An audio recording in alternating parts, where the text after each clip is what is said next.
The old man aimed his rifle at the boy, but he didn't pull the trigger. Instead, he ordered Jack to strip off his clothes. At first, Jack hesitated, but seeing the rifle in John's hands, he had no choice but to obey and start undressing. When Jack was down to his underwear, John pointed ahead and gave him 3 minutes to run. However, in this desert where the ground temperature was close to 50 degrees Celsius, Jack had no idea where he could escape to. But he certainly didn't want to die under the scorching sun. For his life, Jack gritted his teeth and pressed on despite the unbearable heat. Meanwhile, John was driving behind him, starting a mad chase. The truth was, Jack had discovered John's murderous secret. Just when Jack had tried to call the police, John returned and caught him. That's when John forced Jack to strip, intending to let him die from the heat in the desert. What John didn't know, however, was that although Jack seemed to be aimlessly wandering through the desert, he was actually looking for clues. When he finally found a power pole marked with number 277, Jack had an idea. Thanks to memories from his childhood, he recalled that his grandfather had built a safe house nearby. It probably contained survival supplies. Jack quickly ran in the direction his memory guided him. John seemed to notice something unusual, but didn't pay it much attention.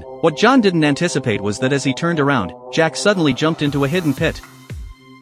When John saw Jack disappear, he immediately became alert and drove toward the pit. After getting up, Jack didn't waste any time. Relying on his memories from years ago, he quickly found an opening. He rushed over, moved the rocks, and squeezed inside. Just as he was about to kick away a support stick holding the opening, he heard John's car approaching fast. In that desperate moment, Jack pushed with all his might, managing to cover the entrance before John arrived. But the smoke from the pit hadn't fully dissipated yet, and John quickly noticed it. Calmly, John aimed his rifle at the entrance, waiting for Jack to eventually come out. But what John didn't know was that inside the pit was a shelter. It was a cave left by Jack's grandfather. Jack grabbed his water bottle, only to find it completely dry. Fortunately, he found a pair of shoes. Staring at his bloodied feet, Jack forced himself to put on the shoes, enduring the sharp pain. As Jack looked around, he discovered a supply map on the wall that his grandfather had left while working as a guide. Before he could rejoice, he noticed a shadow outside the door. Hastily, Jack tucked the map into his pants and hid. The person outside was none other than John, who had found the entrance.